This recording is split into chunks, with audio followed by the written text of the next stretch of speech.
सबको के राम राम प्रणाम हम कविता। आज सबसे फिर बात करे ला आबि गेलिए। दिल्ली में बहुत प्रदूषण छै और ठंडी भी बहुत शुरू भ गेलै। अचानक से ठंडी आबि गेलै एक भाई। भगवान के सेवा कलियन। आइ गुरुवार छलै। भगवान के पूजा कथा और रामायण दोनों सबटा भेले। और ना आज क्या हुआ ना, आज सवेरे सवेरे हम उठे, बहुत सवेरे जग गए तो हमने घंटी की आवाज़ सुनी। कहीं भगवान की सेवा हो रही थी सुबह सुबह। तो हम भी सोचे कि हमें भी कर लेना चाहिए। हमने भी भगवान की सेवा कर ली। और ऐसा है, आज कथा भी था गुरुवार का और बाबा को रामायण सुनाए। तो आज का प्रसंग था कागभूषुंडी जी का। भगवान जब अयोध्या गए हैं, वहाँ से सब लोग को अपना अपना यथा संभव भगवान ने सबको सब कुछ भेंट किया। सब अपने अपने जगह पर गए। और तब महादेव जी के पास गरुड़ जी आए और गरुड़ जी ने महादेव जी से पूछा है कि क्या भगवान सही में अवतार हैं। तो महादेव जी कहे हैं, गरुड़ जी संभल जाइए संभल जाइए, बहुत बड़ी विडम्बना है, बहुत बड़ी बात है। भगवान के बारे में आपको संशय हो रहा है, यह बहुत बड़ा अपराध है और जितनी जल्दी हो सके इससे मुक्ति पाने की कोशिश करें। और महादेव जी ने, बाबा ने उन्हें कहा है कि आप चले जाइए उत्तर दिशा में। एक पहाड़ है, नाम स्मरण में नहीं आया है, सुमेरु नहीं कुछ और ही नाम है, पहाड़ है। वहाँ एक सरोवर है और वहाँ पे एक पक्षी रहते हैं, उनका नाम है कागभूषुंडी जी। तो और वहाँ उनका निवास है और वो हमेशा राम कथा कहते हैं।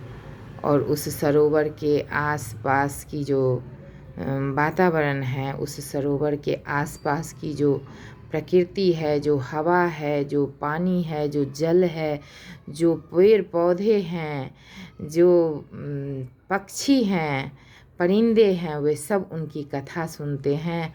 और उस वातावरण में, उस सहज सुलभ और सुंदर वातावरण में, उस रमणीक जगह में उसका आनंद लेते हैं। आप वहाँ जाइए और वहाँ निवास कीजिए और कागभूषुंडी जी से जा कर के राम नाम की कथा सुनिए। तो कागभूषुंडी जी ने उन्हें कहा है कि कौवा और भगवान की कथा। तो शिव जी ने उन्हें फिर सब कुछ समझाया है और सब कुछ कागभूषुंडी जी के बारे में बताया है कि। और जब पक्षी गए हैं, गरुड़ जी गए हैं तो कागभूषुंडी जी को ही पूछे हैं कि हे प्रभु, आप हम पर कृपा कीजिए और हमें बताइए कि आपने इतनी बड़ी यह कैसे प्राप्त हुआ, आपको इतना महान ये कथा और भगवान की कृपा आपको कैसे प्राप्त हुआ। तब कागभूषुंडी जी ने उन्हें बताया कि उनके विषय में जानना, जितना जानो उतना कम है। वो तो परब्रह्म हैं, ब्रह्म हैं, साक्षात ब्रह्म हैं। और विस्मय मुझे भी एक बार हुआ था। मैं भी एक बार जब भगवान जब जन्म लेते हैं तब तब मैं भगवान के बाल रूप का आनंद लेता हूँ। मैं भी अयोध्या गया था और भगवान जब झिगुलिया पीत वस्त्र पहनकर जब भगवान खंभे में अपनी आकृति को देखकर नाच रहे थे, खुश हो रहे थे, तो मैं भगवान को देखकर विस्मित हो रहा था कि क्या ये भगवान हैं, ये प्रभु हैं। और एक बार ऐसे ही भगवान रो रहे थे तो मैं उनके आसपास फुदक रहा था, तो मुझे विस्मय हुआ कि क्या भगवान हैं ये। और मैं वहाँ से उड़ा, और मैं जितना उड़ता गया अब भगवान को अपने पीछे पाता गया पाता गया पाता गया। एक बार मैंने भगवान के मुख में देखा, वहाँ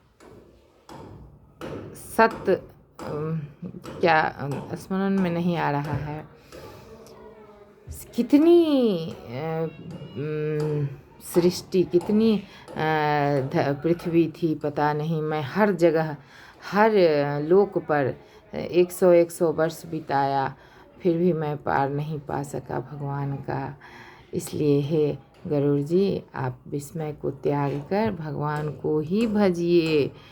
मैं भगवान के उस मुख में गया, और उसके बाद जो मैंने दुनिया देखी, हर लोक में मैं 100 वर्ष तक रहा, लेकिन मुझे भगवान का कुछ पार ही नहीं पता चला। इसलिए हे